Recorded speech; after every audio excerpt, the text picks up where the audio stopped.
E bentornati a Liberamente, variazioni e scorribande qui su Radio Libertà. Allora, la rassegna stampa di oggi, che è appena condotta dal nostro Sammy Varin, devo dire che oscilla tra il comico e l'irritante. Eh sì, perché siamo di fronte a un paradosso reiterato, ma che ormai si disvela in tutta la sua inverosimiglianza, cioè il paradosso per cui coloro che non hanno capito e non hanno mai capito la Lega perseverano a spiegarci la Lega. È incredibile, questi signori hanno una capacità di resistere, diciamo, al ridicolo invidiabile. Sì, perché voi vi ricordate come era annunciato il congresso della Lega dal mainstream, no? Dal giornale unico, dal talk progressista a reti unificate, come il momento dell'Armageddon, no? Come il momento dell'esaurimento della leadership di Salvini, per cui fioccavano i racconti delle congiure dei movimenti in vista del congresso, le bande per scalzarlo, l'idea di affiancarlo, commissariarlo, di edulcorare questa leadership, addirittura di fare il golpe in favore di una nuova leadership, o addirittura di ultra inverosimili scissioni all'interno del movimento. Insomma, questa era la narrazione continuamente proposta, no? Per cui il congresso avrebbe celebrato o la spaccatura della Lega o il tramonto della leadership di Salvini, o entrambe le cose. Poi arriva il congresso e il congresso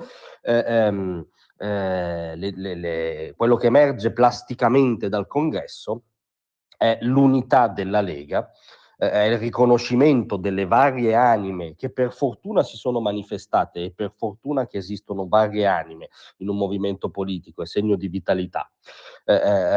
Si sono tutte riconosciute espressamente nella leadership di Salvini, riacclamato segretario federale, in nome di un'agenda comune.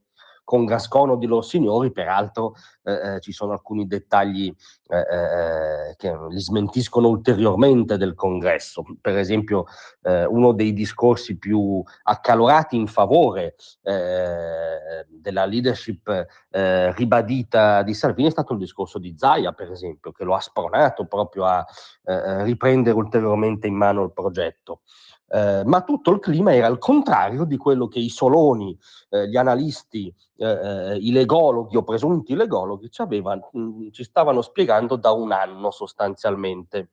Beh, allora voi direte, insomma, a questo punto oggi eserciteranno un minimo di continenza, non dico di autocritica, che è un esercizio sconosciuto a quelle latitudini, ma appunto di continenza, magari saranno quantomeno omissivi, passeranno oltre fischiettando, si occuperanno d'altro. No, oggi riperseverano a spiegarci davvero cosa è successo al congresso e cosa si muove nella Lega, nonostante siano manifestamente incompetenti su questo tema, perché la realtà li ha mostrati come incompetenti. Allora fioccano i retroscena, che è questo genere, il retroscena, che ha senso quando poi trova corrispondenza in qualcosa che accade, no? Ma quando i presunti legologhi scrivono di Lega, il retroscena corrisponde sempre ai loro desideri frustrati, diciamo. Ci sono retroscena quindi sull'operazione Vannacci, che entra in prospettiva con un accordo già verso il futuro. Ci sono poi esercizi, ghirigori, bizantinismi sulla questione del Viminale, che invece è chiarissima. Salvini ha recepito il mandato di porre questa questione a Giorgia Meloni, ha detto che la porrà, e invece fioccano retroscena su quello. Cosa è successo davvero, voi ingenui? Adesso vi spieghiamo perché la Lega comunque è in difficoltà e non è così unita.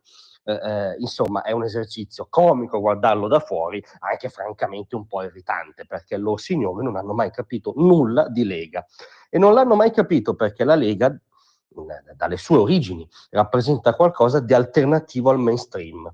Loro signori non hanno mai capito la Lega, perché la Lega nasce contro il centralismo, contro lo Stato centralista, contro quell'alfabeto ormai che era trasversale alle classi dirigenti italiane all'inizio degli anni 90, per rompere questo status quo in nome della libertà dei territori, delle imprese, di chi produce, e quindi aveva parole d'ordine radicalmente alternative a questo centralismo, che poi aveva la sua traduzione nel capitalismo di relazione italiano, attorno a cui il mainstream giornalistico si muoveva, addirittura da cui era posseduto. Quindi non l'hanno mai capita fin dall'inizio, è stata una entità aliena fin dall'inizio.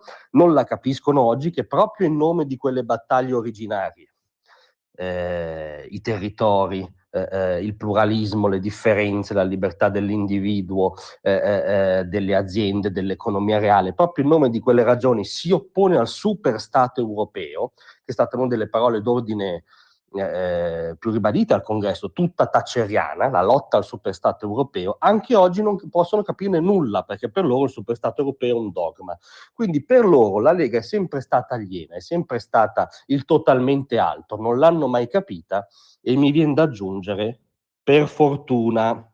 Grazie a tutti, vi aspetto stasera alle 18.